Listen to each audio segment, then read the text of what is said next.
কোটা আন্দোলনে উত্তাল ছিল সারা দেশ। স্বৈরাচার সরকার হঠাতে সর্বত্র চলছিল ছাত্র জনতার তুমুল গণ আন্দোলন। এই বিক্ষোভ দমনে দেশব্যাপী সেনাবাহিনী নামানোর সিদ্ধান্ত নেয় শেখ হাসিনা সরকার। এমন পরিস্থিতিতে ৩ আগস্ট সেনাপ্রধান জেনারেল ওয়াকারুজ্জামান সেনা সদরে বিভিন্ন স্তরের সামরিক কর্মকর্তাদের নিয়ে গুরুত্বপূর্ণ এক বৈঠকে বসেন।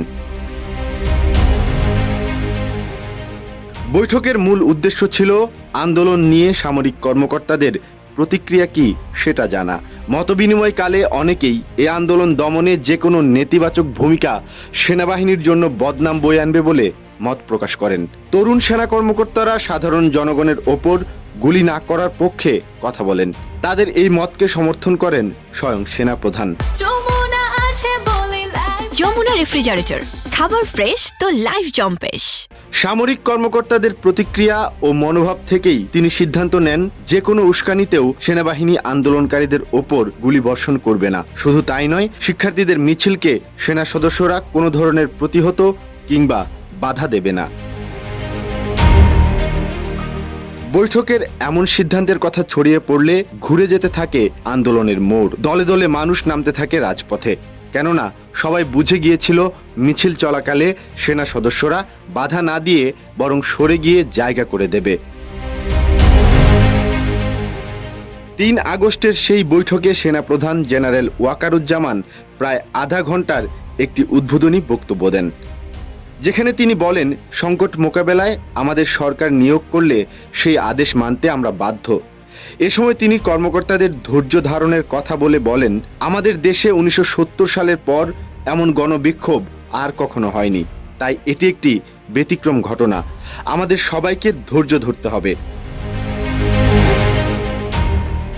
দুপুর 1:30টায় শুরু হওয়া সেই বৈঠকে সেনাপ্রধান প্রয়াত সঙ্গীত শিল্পী আইয়ুব বাচ্চুর 2টি গান উল্লেখ করেন। একটি গান আমি তো প্রেমে পড়িনি, প্রেম আমার উপরে পড়েছে। আরেকটি গান ছিল আর বেশি কাঁদালে উড়াল দেব আকাশে। কিন্তু জাতির এমন ক্রান্তি লগ্নে সেনাপ্রধান জেনারেল ওয়াকারুজ্জামান কেন গাইলেন এমন গান? অনেকে বলছেন এই গান দিয়ে সেনাপ্রধান বোঝাতে চেয়েছিলেন এই অবস্থায় তিনি কোনো ঝামেলা ডাকেননি, বরং ঝামেলা নিজেই তার উপর এবং সেনাবাহিনীর সামনে এসেছে, যা দিয়ে সেনাবাহিনীর কর্মকর্তাদের তিনি বোঝাতে পেরেছিলেন কি বলতে চাচ্ছেন আসলে। সেনাপ্রধানের বক্তব্য শেষ হলে তিনি তরুণ কর্মকর্তাদের বক্তব্য শুনতে চান। 6 থেকে 7 জন সেনা কর্মকর্তা নিজেদের বাস্তব অভিজ্ঞতা শোনান উপস্থিত সবাইকে। একজন নারী সেনা কর্মকর্তা বাংলায় একটি আবেগপূর্ণ বক্তৃতা পাঠ করেন। সেখানে তিনি বলেন, দেশের সব মাকে ছাত্রদের মৃত্যু স্পর্শ করেছে এবং সব মা কাঁদছেন। এই নারী কর্মকর্তা ছিলেন আন্দোলনে পানি বিতরণের সময় নিহত শিক্ষার্থী মীর মুগ্ধর প্রতিবেশী। সেই বৈঠকে আলোচনায় উঠে আসে ঢাকার মোহাম্মদপুরে একটি গুলির ঘটনার ভিডিওর কথা, যা সামাজিক যোগাযোগ মাধ্যমে ভাইরাল হয়ে গিয়েছিল।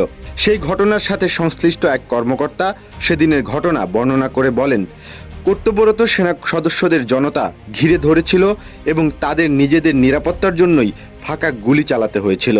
সেই ঘটনায় ঘনিষ্ঠ ও পরিচিত মহলে তিনি চূড়ান্ত সমালোচনার শিকার হয়েছেন বলেও জানান সেই কর্মকর্তা। মতামত প্রকাশ করা প্রত্যেক তরুণ সেনা কর্মকর্তাই সেদিন আন্দোলনে সাধারণ শিক্ষার্থীদের ওপর গুলি না চালিয়ে তাদের পাশে থাকার কথা বলেন। দুপুর 2:40 মধ্য বিরতি দেওয়া হয়। ধারণা করা হয়েছিল বিরতির পর হয়তো আরও কর্মকর্তারা কথা বলবেন, কিন্তু বিরতি থেকে ফিরেই সেনাপ্রধান আন্দোলনে কোনো গুলি না চালানোর সিদ্ধান্তের কথা জানিয়ে দেন। এরপর দিন 4 আগস্ট ঘটে আরও একটি গুরুত্বপূর্ণ ঘটনা। সেদিন রাওয়া ক্লাবে সেনাবাহিনীর অবসরপ্রাপ্ত কর্মকর্তারা বৈষম্য বিরোধী ছাত্র আন্দোলনের প্রতি একযোগে সংহতি প্রকাশ করেন। এ খবর দ্রুত দেশ জুড়ে ছড়িয়ে পড়ে।